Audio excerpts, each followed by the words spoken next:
ايه يا اهلاوية، اخباركم ايه؟ معاكم الناس الاحمر. فاول كده فعل الجرس واشترك في القناة وادينا رايك عشان نستمر بدعمك ان شاء الله يا اهلاوية.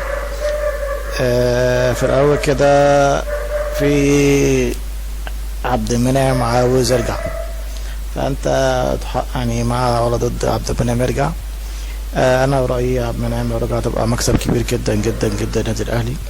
يلعب جنب اشرف داري، يعملوا ثنائي فظاع يبقى كويس جدا. ويبقى رامي ربيعة يبدلوا مع رامي ربيعة وياسر إبراهيم. فأنا مع عودة محمد عبد المنعم النادي الأهلي، ولا ترجع لأن في مشاكل هناك في النادي عنده. المدرب طلب في يناير هم يجيبوا مدافع، في شكل كده عبد المنعم مش هيكمل في فرنسا، وهيرجع النادي الأهلي إن شاء الله تاني. فممكن في يناير اللي جاي، ممكن في كأس العالم للأندية، على حسب هم هيجيبوا اللاعب المحترف اللي هم عايزين يجيبوه جديد. في لاعب معين هو المدرب بتاعهم طلبه لما يجيبوه. فتبقى مصلحة جدا جدا جدا عبد المنعم رجع الاهلي تاني ان شاء الله. دي حاجة تانية، في لاعب برازيلي معروض على الاهلي والكورة موافق عليه، واللجنة التخطيط موافق عليه، كله موافق عليه، بيفاوضوا مع اللاعب. بس برازيلي تاني يا جماعة، ما بلاش البرازيلي، ما بيهمش معانا سكة. احنا في البرازيل جربنا كذا لاعب برازيلي ما بيكملوش معانا. طب ليه نجرب برازيلي تاني؟ ما نشوف لاعب افريقي، لاعب عربي، جزائري، تونسي، مغربي، يكون افضل من البرازيل. اللي احنا البرازيل بيجيش معانا سكه بصراحه يعني، حتى لو لعب مهاري، حتى لو لعب هداف، حتى لو كان مين.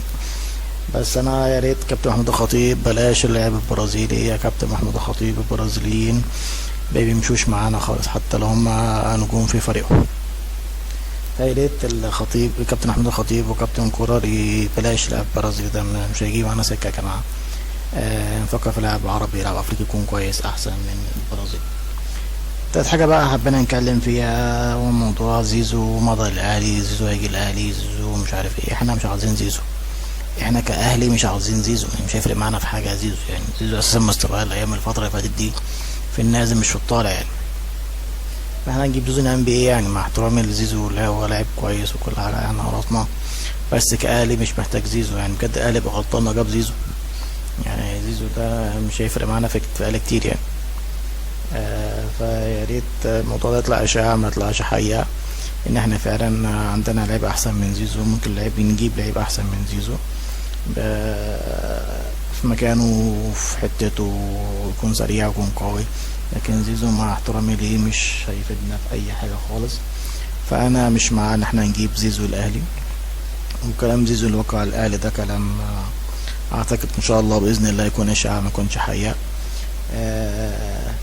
ان زيزو دلوقتي مش احسن حاجه يعني، مش هو الطب الفريق. يعني احنا لو اتكلمنا على احسن لاعب في الزمالك بصراحه من وجهه نظري هيكون عبد الله السعيد. بصراحه عبد الله السعيد وناصر ماهر لما كان بيلعب كانوا هم احسن اتنين في الزمالك. لكن بقى لا تقول لي زيزي ولا تقول لي ميزو ولا تقول لي الكلام ده كله، هو اسم بس على الفاضي. وهو للاسف الاعلام عمل له اسم على الفاضي وسعر على الفاضي. فده كان فيديو صغير كده بنتكلم فيه على عبد المنعم ولاعب البرازيلي وزيزو. فعلى الجرس اشترك في القناه وادينا لايك. السلام عليكم ورحمه الله وبركاته.